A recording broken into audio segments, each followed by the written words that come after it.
your life is fleeting and you have one shot at this whole thing called your life, your marriage, and your kids, and you don't want to leave it on the table. You want to leave none of it on the table. What a woman really needs is to feel seen, heard, and safe. And when you're listening to her, when you're validating her, when you're empathetic like that versus trying to solve all of her problems, that's going to create a better connection with you. Your physical health is the resume and the operating system of the mind. So I'm not saying you have to have a six-pack to be a great dad, but if you have completely let yourself go, that's going to impact your emotional and mental health as well. You are listening to the Ockery Podcast, a show about men and masculinities, the challenges that modern men face, and how to chart a better way forward. I'm your host, Matt Howlett, mental health coach and founder of the Ockery. This episode is a conversation with podcaster, coach, and author Larry Hagner. Over the past 10 years, Larry has spoken with hundreds of experts and worked with thousands of men through his podcast and programs at The Dad Edge. Now he has distilled the essence of what makes legendary fathers different in his new book, The Pursuit of Legendary Fatherhood. We talk about how most men have a deep desire to show up intentionally in their lives, but often find themselves subtly checking out as they realize that their expectations aren't being met, a process that he calls the drift. Larry talks about the symptoms of the drift, how men can navigate this experience and ultimately learn the skills needed to find their way out.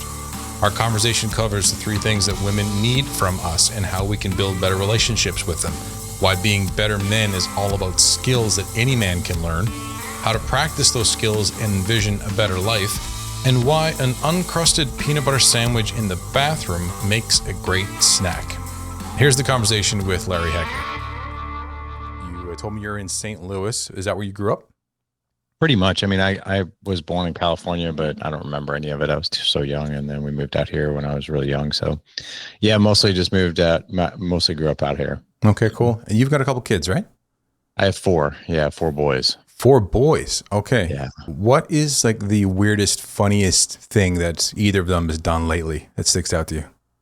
I found a half-eaten peanut butter and jelly sandwich in our bathroom, and that one, you just like, I don't even know how it got here. Like, I don't know if someone was eating it while they were going to the bathroom. I don't know if they came in to wash their hands and put it down, but yeah, half-eaten Uncrustable sitting on the sink of my bathroom when I went in there to wash my hands one day, and I'm like, all right, there we go. Nothing growing on it, just not recent. Yet anyway. You left it there.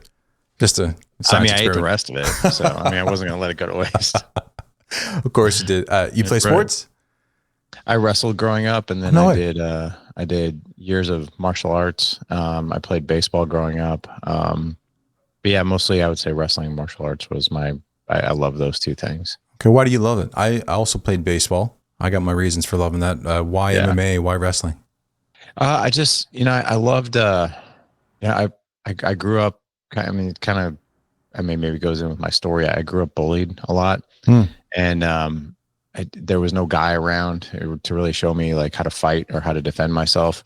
And so, I thought like, well, if I didn't even start doing any of that stuff till high school, and then I didn't even start doing martial arts until my adult life. Okay. But like, I never wanted to have that feeling again of like, if someone was trying to hurt me, like not know what to do. And those two sports like really changed it for me. Yeah. I think I wish that I had gotten into that when I was younger. I wasn't bullied a lot, but I do remember that feeling. Yeah. Yeah, definitely not wanting it to happen. Again, I was a little smaller when I was a kid, a little bit more, I would say, introverted and somewhat insecure. And before I get into the stories too much, because I think we have some similarities in our story, because I did read a portion of your book. Thank you for sending that copy along. The Pursuit of Legendary Fatherhood, Break Old Patterns and Create an Epic Legacy as a Father and Husband. If it's okay with you, I'd love to jump in and just read a portion of that book, of the section on the drift, if that's all right with you. Absolutely. That'd be great. Cool. So most men have a deep desire to show up big and intentionally in their lives, only to go to their grave regretting they didn't give it everything they had. We get wrapped up in work, surface level friendships, feeling trapped in a job we hate, feeling helpless that we don't know how to create the connection with our wives that we truly want, and not making time to make connections in the memories with our kids we truly want. So we subtly check out.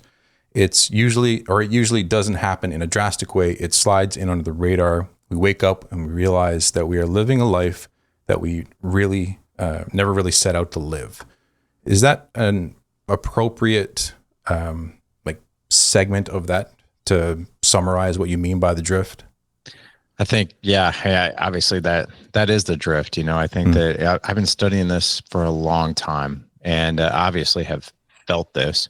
I have felt this before doing this work. I felt it. I have felt it in times of doing this work, and how it usually shows up for men is exactly the way you described it. Where I think men really dream big about the marriage that they want to create, the family that they want to lead, the connection with their kids, whether you're raising a son or daughter, the work, that maybe makes you come alive. You want to do the things that make you feel alive. Yeah.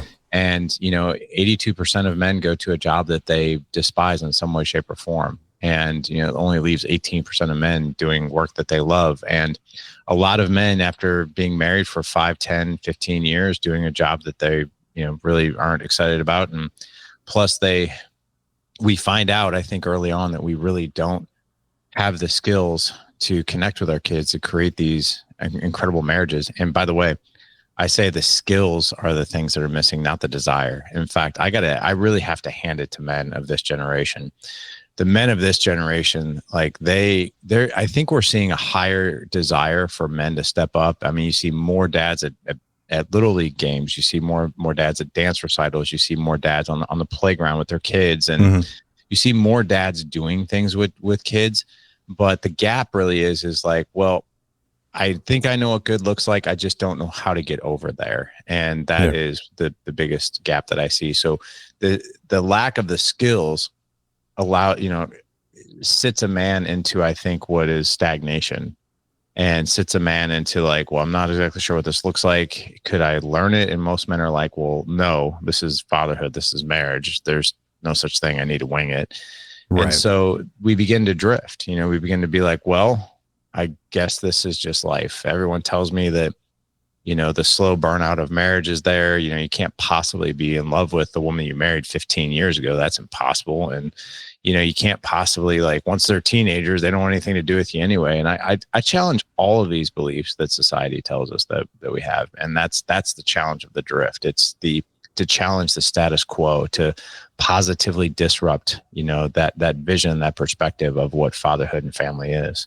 Right. So you've got men that have, at least most of them, you would say, genuinely have a vision for what they want their life to be. At least they did when they were younger. Maybe they let it go at some point.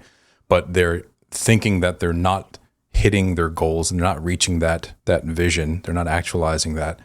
And they're not realizing that it's just a lack of skills. Is that correct? That's right. I mean, if you really think about it, you grew up playing baseball. I grew up, wrestling and martial arts. And I think, if to really put it in baseball, like what position did you play? I pitched a bit. I played a few. Okay. So what's interesting about being a pitcher is I was kind of hoping you'd say that. I'll never forget, I was in 4th grade, and I will never forget my little league baseball coach put me in as a pitcher because I was just dying to do it. And I thought to myself, I was like, well, I see this on TV. I see people pitch all the time. I see the wind up. I see the technique. Like, I'm sure I can do it. Right. And it was the longest, most horrific inning in Little League baseball I think I've ever had. I was just dying for this coach to come get me off the mound because I was so bad at it. But no one ever taught me how to pitch a ball. They taught me how to throw a ball, but they didn't teach me how to pitch, which is totally different. And it's the same thing with like martial arts. Like the big thing, like when I go and I have, discovery calls with maybe my one-on-one clients, or people want to join like our group type of scenarios that we have, our group programs. And a lot of guys, love jujitsu these days. They're either the kids are in it or they're in it. And I simply ask them, especially the jujitsu guys, I'm like, well, I was like, have you done a tournament? And they're like, well, yeah, I've done tournaments. I was like, well, how long did you train before a tournament? I've heard everything from 6 months to 2 years, before they did a tournament. I was like, okay, well, let me ask you this. Would you have ever done a jiu-jitsu tournament without ever even taking one class? And they look at me like I have two heads. They're like, oh my gosh, no, there's no way. I was like, well, why? And they're like, because I'd get killed. Well, why is that? Well, I don't have the skills to defend myself. So I'm just literally the most vulnerable thing out there. And I tell them, I was like, do you have the marriage that you want? And they're like, well, no, that's why I'm here. Well, do you have the connection with your kids that I want? And they're like, no, that's why I'm here. I was like, well, you just did a jiu-jitsu tournament without any training.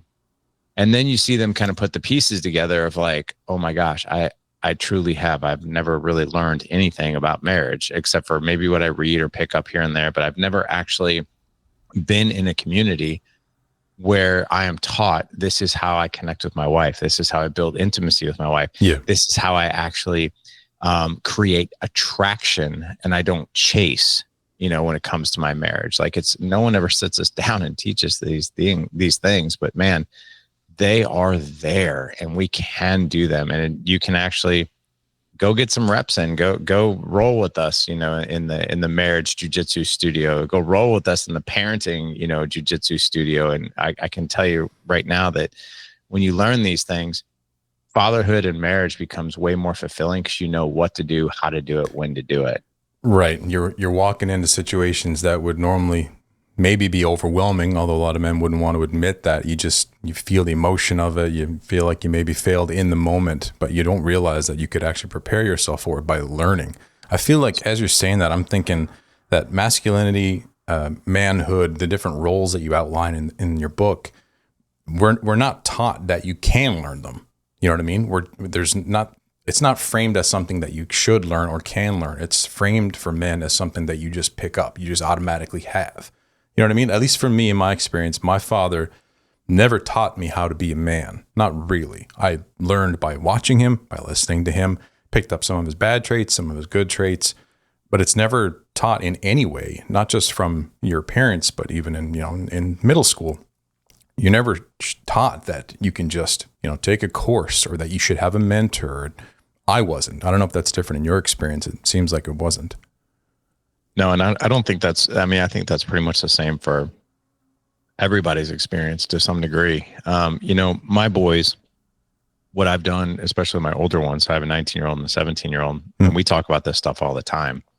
We talk about, because they have girlfriends and that kind of thing. And, we've had conversations around like, hey, when your girlfriend comes and talks to you about her problems, she's actually after one thing. She's actually after connection. And as much as you want to solve her problems and fix everything and be that guy, that's actually not being that guy, because what a woman really needs is to feel seen, heard, and safe. And when you're listening to her, when you're validating her, when you're empathetic like that, versus trying to solve all of her problems, then, that's going to create a better connection with you. And then the other thing I tell them too is I was like, think about it. If you give a woman advice like every other guy wants to do, you're basically sending a couple messages. One is, I'm not really listening to you because all I'm doing is thinking about how to solve this for you. Right. Number two, and this one's really condescending, and a lot of guys this one doesn't hit our radar, is when we're advising on what they should do, we're actually sending a message of, oh, you poor thing, I don't trust you enough for you to go solve this on your own.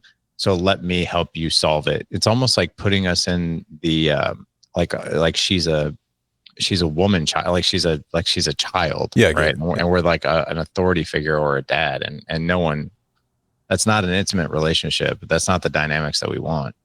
Yeah. And that's a hard spot for a man to be in, because given what we just talked about, that you're not prepared for that in any way, you think you're supposed to have what it takes. So in that moment, you assume that that's the right thing to do. I mean, I just did that just by reaction yesterday in a conversation with my wife. And I think I caught myself, and she confirmed later that I did catch myself, and how I turned that around was, what really meant something to her, the way that I acted afterwards. But in the moment, I just wanted to fix it. And I think that's a desire that I don't know if it ever really goes away. I'd like to think that it would. I feel it or sense it less now than I did maybe 10 years ago. But that comes naturally to us. We want to jump in. We want to fix things. We want to do something with our hands. You know what I mean? We want to get our hands on the problem and just solve it. But in that relationship, like you've got it right. I mean, that's a great analogy, I think, is looking at the way that you did with the pitcher. Wait, these are skills that we can learn, that we can apply in these situations.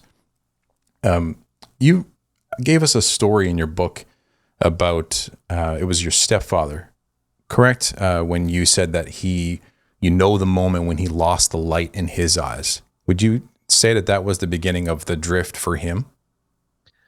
It's funny you mentioned that, because I do. My mom and him got married when I was about 5. And I remember, it was kind of funny. I had no idea that I had a biological father. And I didn't even know that until I was, about 10. And I started asking questions because I knew I finally figured out what the birds and the bees were. So I was like, wait a second, like how in the world? Because this guy that my mom married when I was 5. He adopted me. My last name, Hagner, is actually his name. And I actually thought that's how dads actually appear, is moms find them and then they come into our family. So it's like literally the stork appears, like that's how we're born. And then dads come along when moms find I guess a good suitor or a good dad or a good husband for the family. And I'll never forget actually being in 2nd grade. And I remember talking in front of my class about how I was at my mom and dad's wedding. And at that point in time, I mean, I'm 50 years old. So, divorces weren't as common back then when I was a little guy. I mean, they got more and more common when you're like in middle school and high school. But when I was in like 2nd grade, I'll never forget my 2nd grade teacher, like literally stopped me. And she's like, "What do you mean you're at your parents' wedding?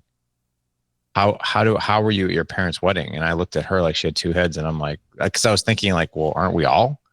Like, that's kind of like how I was thinking about it. But I remember my mom and him getting married when I was 5. And I remember there was like this euphoric feeling in the house. Like it was like our family was complete. Like my mom didn't have to work anymore. So like, and my dad made really good money. And then like, I remember us sitting down for like family dinners and I'm like, wow, this is like really cool. And I remember us like we went to Disneyland in California when I was like 6. And I was like, oh my gosh, like this is like a vacation. And it probably was when I was about 8 or so, 7 or 8, when I remember him and my mom's relationship. I never really saw it, but I sensed it. I did see it, but I sensed that there was dysfunction. I sensed that there was tribulation in their relationship, which they fought a lot. They beat each other up. Unfortunately, my dad like beat me up. He beat my mom up. He was a heavy drinker and heavy hand. And I remember my mom like verbally just beating the snot out of this guy,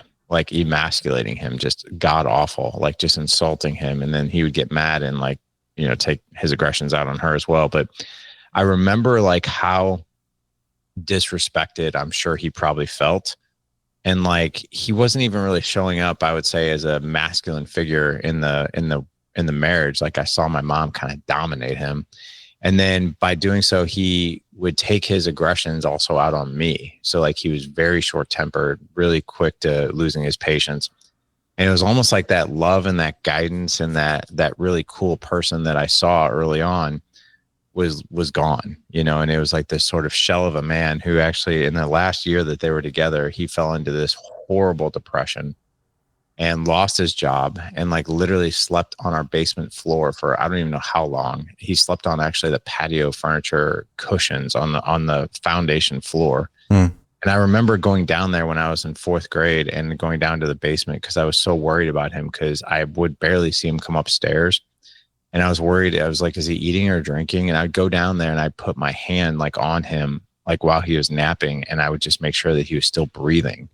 Like, what if he's down there dead? Like I kept thinking about that. And I do remember that was more towards the end, but the light in his eye started going away. And man, I could, even at a young age, I could sense it.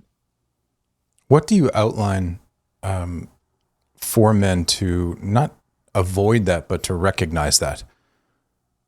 So I think it's the symptoms of the drift, kind of like exactly how you just started to describe it. I think the drift really starts to come in this intuitional sense, in a way that it starts to just nudge you a little bit, right? Of like, if you're not feeling really connected to your wife, you're not having physical intimacy with her on a regular basis, you're not going out on dates, you're not connected. And like all of your talks with your wife are like this high level managerial type of, the dinners, the activities, the kids, and it's nothing about you anymore. A lot of guys, I think, feel that nudge, and we feel like that tap on the shoulder of like, there's a lot being left on the table as it relates to your marriage. And then the same is true for men trying to connect with their kids. So like a lot of guys out there really want to connect with their kids, but they don't, we guess a lot. We're like, I think this will work, or I'm not really sure. It's like we kind of go in with this sort of flim flam sort of approach, and then we don't know if it's actually working. So we just kind of like do it, we kind of go through the motions. We're kind of like box checkers. And here's the thing, going back to what I was talking about before, I really want to compliment men because we do that because we have a deep desire to connect with our kids, but we don't know if tactically, like the things that I'm doing, like, I don't even know if the things I'm doing are the right things. I don't know if they're working. Right. So we tend to not approach that relationship with a lot of confidence. And it's usually the confidence factor that we feel or like, I feel really uncertain about this. So that's another, I think, symptom of the drift. Another symptom of the drift is, what do you look like physically? And so, your picture, your physical health is the resume and the operating system of the mind. So I'm not saying you have to have a six pack to be a great dad, but if you have completely let yourself go from a physical health perspective, that's going to impact your emotional and mental health as well. And it's going to impact what we call in the group, you've got to be very protective of your energy, right? Because if you're not protective of your energy, you're not going to have that energy to give. So another symptom is like, well, am I letting myself go physically, right? Am I throwing myself on the sword of service for everybody else? And physically, does my body kind of look like a wreck? And that's another symptom of the drift. And then the final symptom of the drift, I think, is it's how much joy do we have in the workplace? Is the workplace becoming a place where I basically feel like I'm selling my soul, to do work that I feel trapped in doing, for the sake of just providing for my family, even though I hate every minute of it. So that's another, I think, nudge of the drift as well. Yeah. So when men recognize where they're at in their life, and when they see that they're in the drift, they see these symptoms, they pick up on it. You mentioned in your book, when we don't have the knowledge, skills, or even mentors in our life to help guide us through our drift, it will impact our confidence and fulfillment. So what does that look like for men to recognize those symptoms, to see that in their own lives, to come to that realization and like, I admit that this is where I'm actually at. I got to do something about this.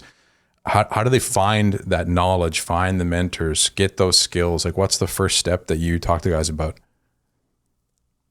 So I think there's a couple different steps, right? I think I always say that there's three types of men out there. And, there's the men out there who are the victim, right? The victim is the one who will, and I was the victim, the victim will point the finger at all of these things that challenge us. And we basically, look for proof.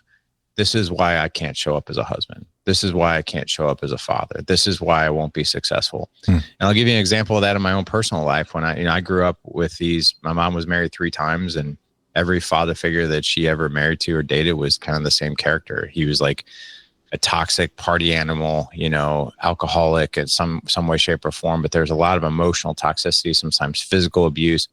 And I never really saw a good connected marriage or relationship. So I really hung my hat on that. I'm like, well, there's no way that I could create a great marriage. I've only seen bad. There's no way I could create a great connection with my kids. I've only seen the bad. And then, there's a quote out there, and it's so true, that if you fight for your limiting beliefs, you get to keep them. Right.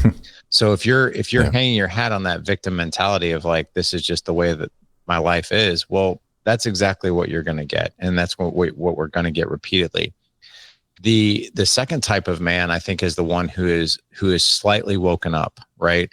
We call them the content zombies. Now, content zombie kind of has like this derogatory term of like, oh, so I'm a zombie. I'm like, well, no, not really, because the content zombie is someone who is woken up a little bit, and they're tired of feeling like the victim. They're done with the victim, and they just want to start learning. And I think right in that area of like, that's where you realize you're in the drift, and you're like, okay, if I'm in the drift, I can now take action. These are the guys that start listening to podcasts. These are the guys that start reading books. These are the guys that start taking in information because they want to be better. But there's a problem with that. Information in doesn't mean information and tactical things implemented and then executed. It just means what it is, information in. So like what a lot of guys will do, and I remember the first podcast that I started listening to and the first books on, audiobooks I started listening to, I got so excited about the things that I was learning. I would learn like 20 different ideas and then get really excited about it, never really implement any of them, or maybe sort of like onesie, twosie, try things, sort of flim flam, like, maybe I'll try this or sort of do this. And then I would just go back to old ways, but then I'd continue to take in content to learn. But then I'd really look at my life and be like, why isn't my life changing? And it's a lot like kind of what we're talking about in like jujitsu. It's like, well, I'm reading the books about jujitsu and I'm podcasting. I'm listening to podcasts about, martial arts and jujitsu, but I'm never actually in the studio sparring and rolling and learning. And that's the third man. The third man is done being the victim. The third man is actually done being the content zombie. And the third man is the executor. The third man will be like, okay, I know I was in the drift for sure. In fact, I don't even know if I was woken up from it. In fact, I would lay blame to all these other things in my life, which is the victim. Then I started taking in information, which I was hungry and eager. I realized there was something missing, but the executor is like, I'm actually going to implement what I'm learning, and I'm going to be within a group or a mentor that's going to hold me accountable to implementing these things for a sustained amount of time, right? And then when I come back, week after week, and maybe I've tried that thing to connect to my wife or tried that thing to connect to my kids, and it's maybe falling flat or it's not working, I can go back to that group and continue to learn and refine, to learn and refine, to learn and refine. And that's what I think having a mentor in a group, that's why it's so powerful. This is why we don't do jujitsu alone. We do jujitsu in community and in a studio with other people, with other like-minded people who have the same vision that we can go practice and spar with. So then, God forbid, if someone tries to attack us in the real world, well, it's like, well, hey, best of luck with that, because now I have the skills. Now I've been rolling and sparring, and I can protect myself better. And by these things we learn about parenting and marriage and everything else, they're no different. Yeah. There's a challenging disconnect there, though. Hey, like for guys, when we're in the drift, because we've all been there, I say we, to be able to step back, because you can't have that objective view of where you're at in your own life, right? So there's that disconnect of, it makes sense to talk about jujitsu. I'm not going to get in the ring unless I've been sparring, unless I've been training with someone else, actually preparing myself for that. But then when it comes to our marriages, when it comes to, our relationships with our children, or just relationships with in general, it's difficult to be able to step back and see that, right? How do you address that challenge? How does the man who maybe feels some of the symptoms and has had moments of waking up, right? How do they push themselves to actually take that next step? I think that's one of the hardest, and I think one of the most disappointing things that I've seen in men. And I will tell you, I was almost there myself. Men, I'm even there are a couple different kinds of guys. There are proactive guys and there are reactive guys. There are guys who will go to their wellness visits. They'll get their oil changes. They'll get their teeth cleaned on a regular basis because they do not want their car engines to blow up. They don't want their mouth to rot out of their teeth. They'll go get their blood work done on a regular basis because they're like, I always want to be in front of a problem versus behind it, right? So there's two different types of men, the ones who will do that type of work and ones who just won't. And it could be for several different reasons. It could be like, well, it's not that bad yet. Or I don't even want to think about the fact that I don't have this together. For a guy to even admit, like, I don't have this whole marriage thing figured out and this whole fatherhood. I mean, you really have to relinquish. That takes a lot of courage. Yeah. Like, I give guys the biggest props. Like, listen, if you're in that place where you're just like, I can't wing this anymore. Like, I know that there's more to this and I'm done just trying to figure it out on my own. I give more props to that man than the guy who wants to hide and be like, no, I just need to figure this. I just need to muscle my way through this, because that takes a ton of courage. It takes a ton of bravery. It takes balls of steel to be like, yep, I don't know how to do this. Right. Yeah. But that's where the real healing and that's where the real movement in your life comes from, is raising your hand and being like, I don't really understand this. I'm ready to go learn. Yeah. I think sorry, go ahead. I was going to say, the guys that wait for crisis, these are the guys that I always say that, and I feel sorry for these guys. And I always, I want better for these guys.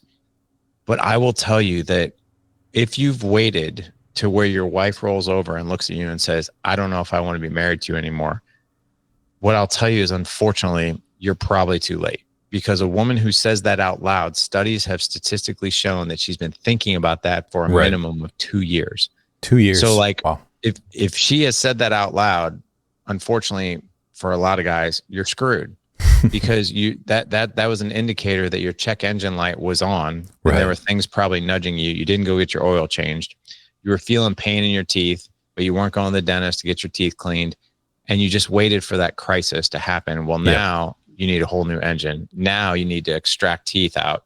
Now it's too late probably to save those things. But so I always tell men, I was like, if you're feeling the intuition, if you're feeling the nudge, do not ignore that. Those are warning signs. Those are red flags. That is like, hey, stop right here. This is not going to be good if you keep doing this. And unfortunately, some guys will just wait. Yeah, start small, but start now. Like, do not wait. As soon as you recognize that something is not the way that it should be, not the way that you want it to be, figure out how to start small, but start now. What I was going to say is I think that is the biggest challenge, like you just mentioned. But what I think the most challenging part of that actually is that when you choose to be courageous and take that step, and whatever that looks like, right? You know, speaking up and trying to be different in your relationship with your wife or in your relationship with your friends, or speaking out about something that you don't like, you might find that there's not a lot of support there from other men when they see how you're reacting. You know what I mean? Because if you're not meeting the societal expectations, then all of a sudden you become like the other. You become the person that they don't necessarily want to be like, they're unsure about, they might feel maybe even challenged by. And for me, at least, I've found that that's the hardest part, because when you're deciding to live differently, you're going to stand out and not everybody's going to like that. And they're going to have their thoughts about it. And one question I was going to ask you is, you kind of just brought it up, is do you think that the biggest turning point, you know, is when these guys ignore the things for so long, like you mentioned, the check engine light, and then all of a sudden you got to replace the engine when big crisis hits? Is it just that, or is it is it just that as the key that, you know, gets them to turn things around and change their lives?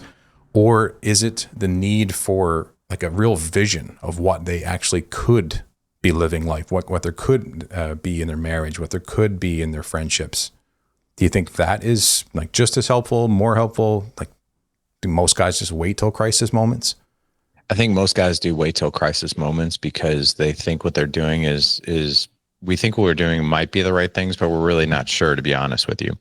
But I think that there's a lot of men out there, unless you're in an environment, and this is not right or wrong, it's just we're not trained to do this, but unless you're in an environment with other men that where like, hey, let's create a vision of what your marriage could look like. Let's create a vision around what fatherhood could look like for you. Like, what are we celebrating, you know, after your kid is 25 years old and the things that you've done? Like, I always like to put men in positions of vision because I think it's very revealing. And how to do that is like, so for instance, we have in our group, we call it the 12-month, the 5-year, and the 20-year vision.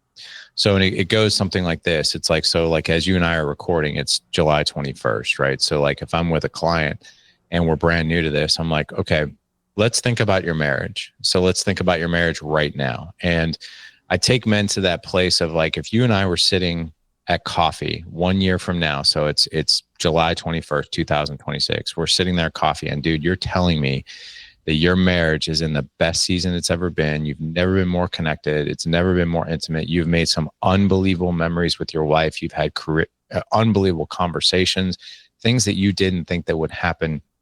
What are you telling me that's happened over coffee on this day, you know, July 21st, 2026?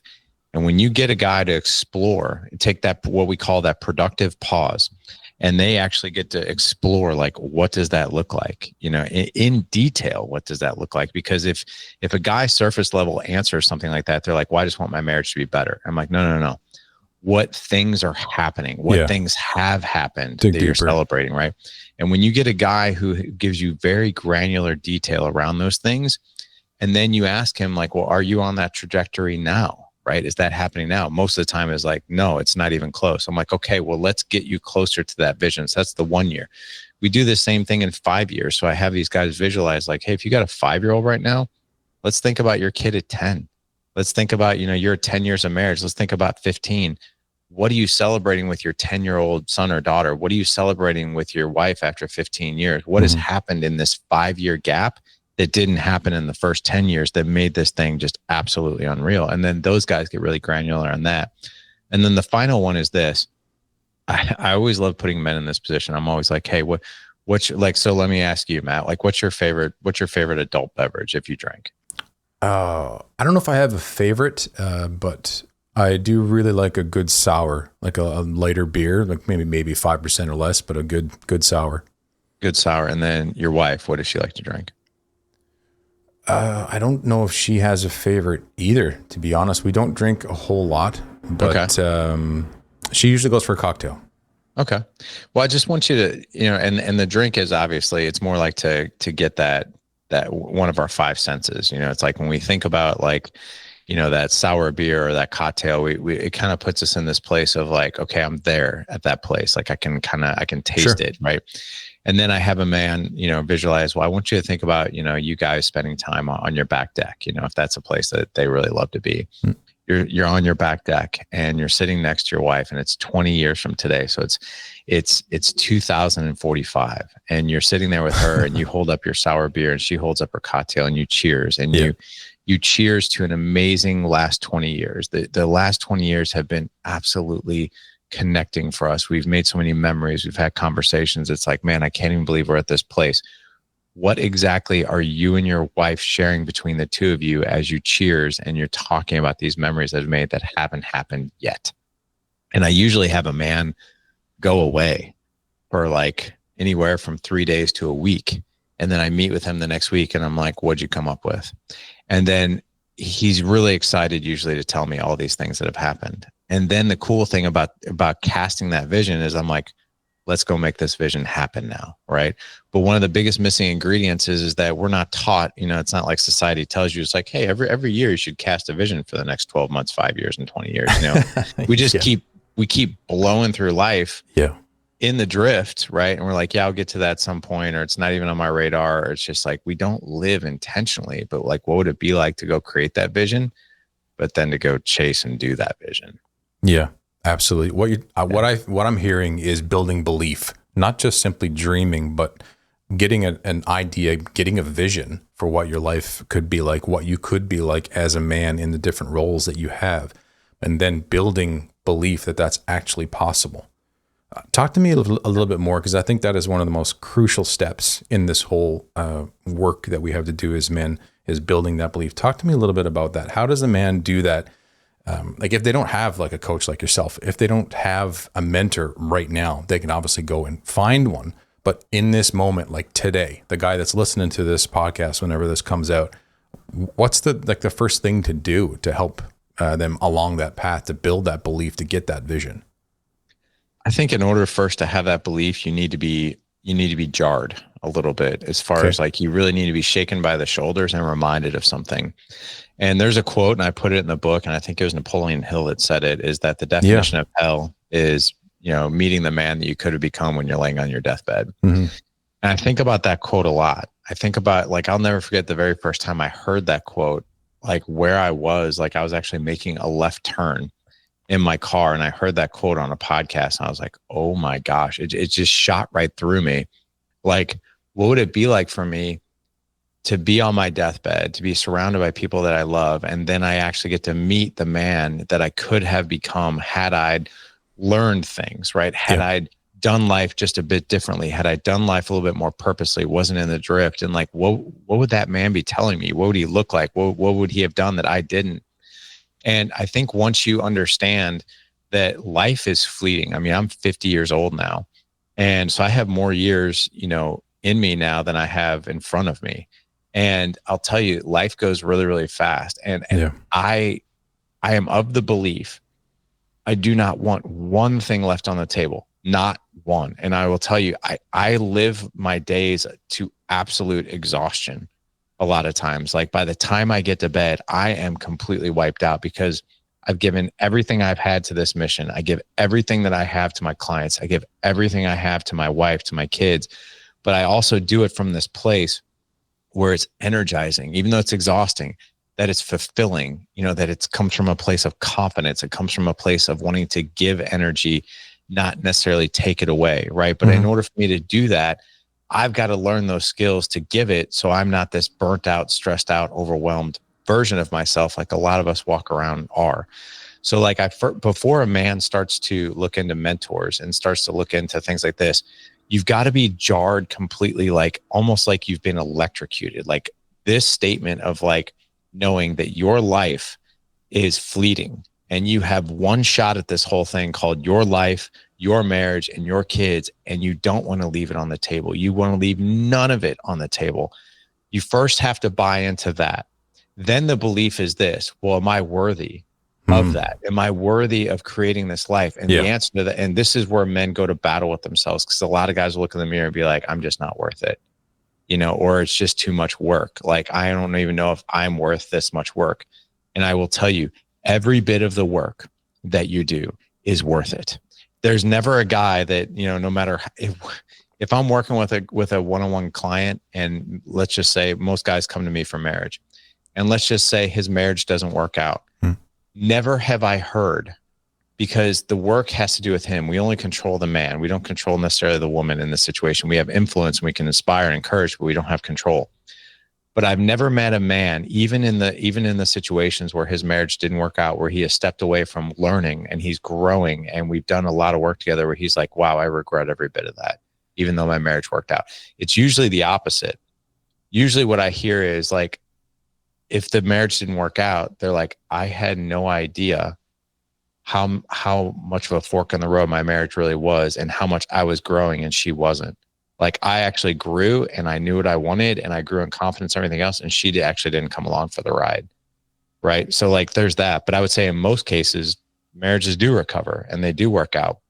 But I've never heard anyone say, I regret learning, I regret growing. There's always like positivity that comes out, even if the outcome isn't what you want exactly. The growth is usually something that men give tremendous gratitude, and they just always look to that like, I'm better than I was before. How did you get that mindset yourself? You've obviously learned some of the skills. That takes time, that takes mentors, that takes reading. There's a long list of things that you do to gain those skills. But how did you get that mindset? Because what you just mentioned, or what you just said a moment ago, basically getting to the end of your day with everything on the table, you're exhausted, you're done, like you've given it everything that you could. How did you get to that place where you've got that mindset? Because I think that has to come, in a sense, before the skills do. It does. I think, like I said, I've got, it's something that's always evolving. It's something like doing this work for 10 years and, interviewing over 1,400 people, over the past 10 years. I mean, it's been really revealing to me that I've seen what good looks like, and I've seen what not good looks like. And I've been coaching men now for almost a decade, for 9 years. And I've seen what good looks like, and I've seen what not good looks like. And I'll tell you that the thing that motivates the heck out of me is knowing that I'm not leaving anything on the table. And I think that's one of the hardest things to grasp, because as soon as we start feeling like there's a lot left on the table and I'm just choosing not to go get it because it's too hard, that's not a life that I'm interested in.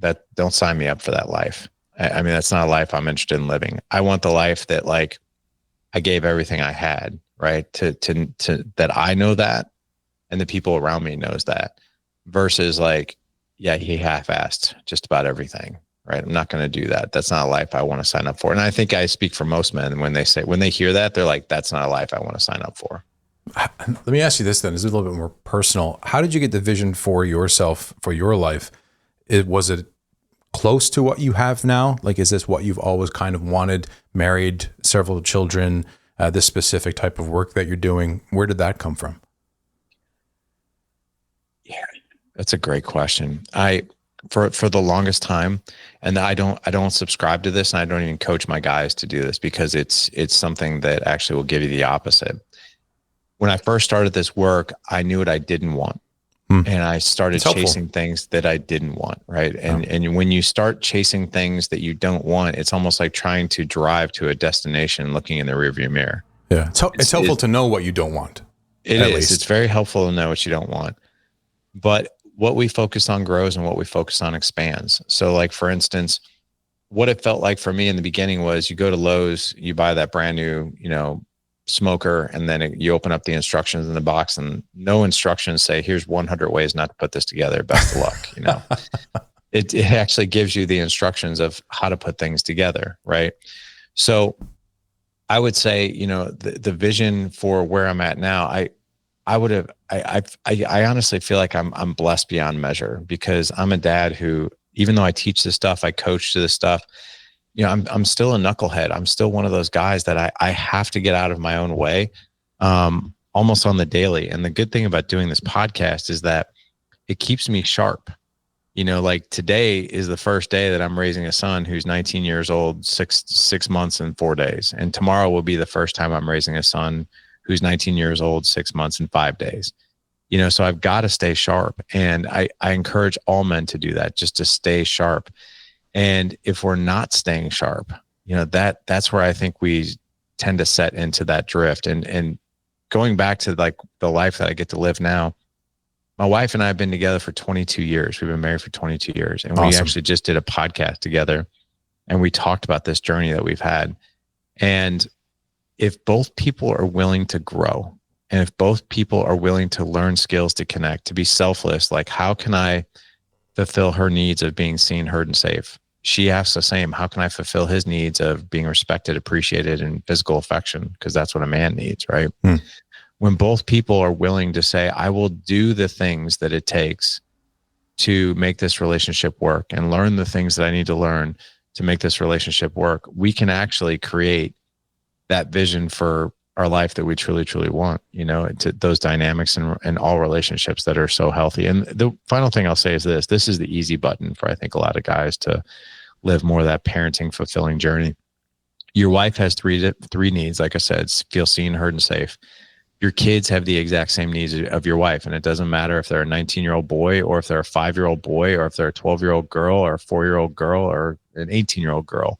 Seen, heard, and safe is the same needs of your kids. So the good news for us guys is we don't have to go figure out two different types of needs for the two different types of relationships that are most meaningful for us in our life. We can actually fulfill all those needs and do it very similarly. Obviously, the intimacy thing changes with our wives, but the needs base is the same.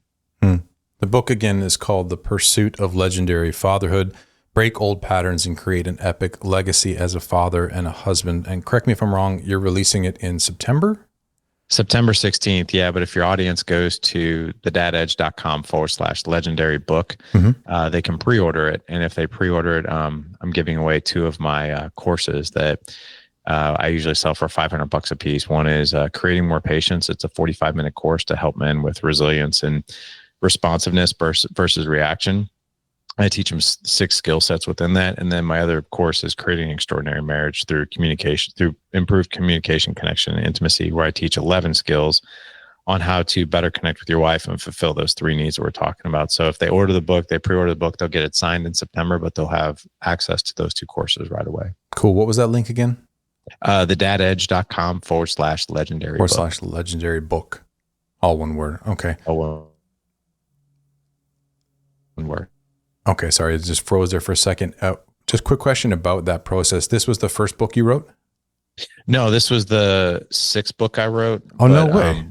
Yeah, so I've written 2 others. One was called The Dad Edge, and the other one was called Spirit of Fatherhood. Those are like big chapter books like this one.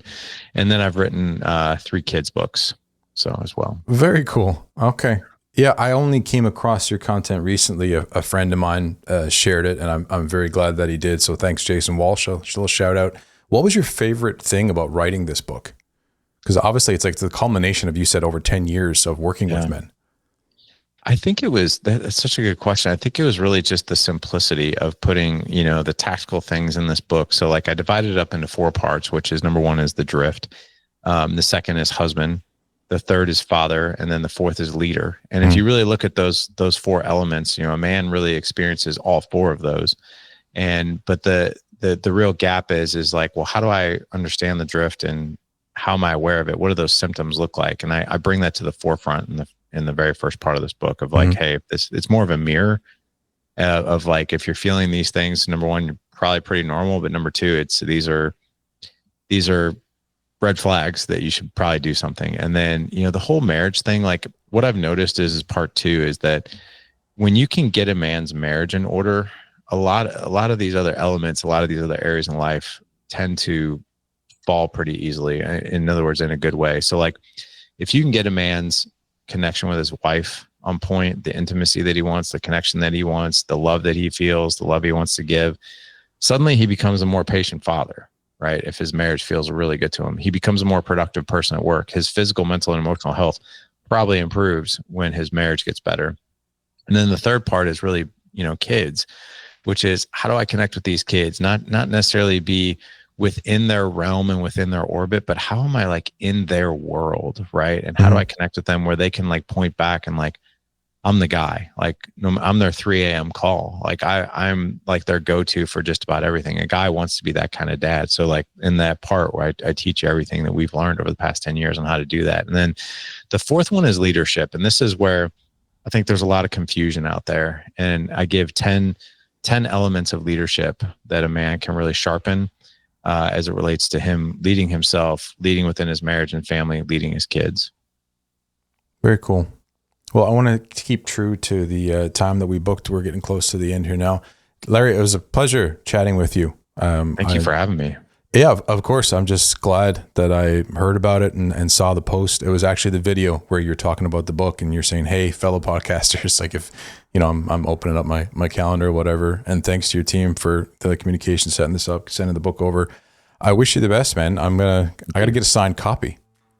I'll ship it over to the Netherlands. That'd be great. Well, maybe I'll just fulfill my bucket list and fly over there. The Netherlands, brother. I'd have to travel to the Netherlands to get it. I'm in Newfoundland, Canada. Oh, Newfoundland. Sorry. No, man. That's a common. A lot of people do not know where Newfoundland is. It's the most easterly province in Canada. It's an island. I mean, Newfoundland and Labrador. Labrador is connected to the mainland. Newfoundland is not. It's a very unique spot. If you ever come. Yeah, bring the book along, but I'll take you out for all the Newfoundland things. I would love it, man. I would love it. I mean, all the things you mentioned sound absolutely amazing, so I would love that. It's a very cool spot for sure. Lots of things for your 4 boys to do, no doubt. Yeah. All right, brother. I appreciate your time. We'll see you. See you. Thank you for listening. I hope you found some value in this episode. If you have, be sure to share the Ockery podcast with a friend and subscribe wherever you get your podcasts. You can find the Ockery on socials at The Ockery and on the web at theockery.com.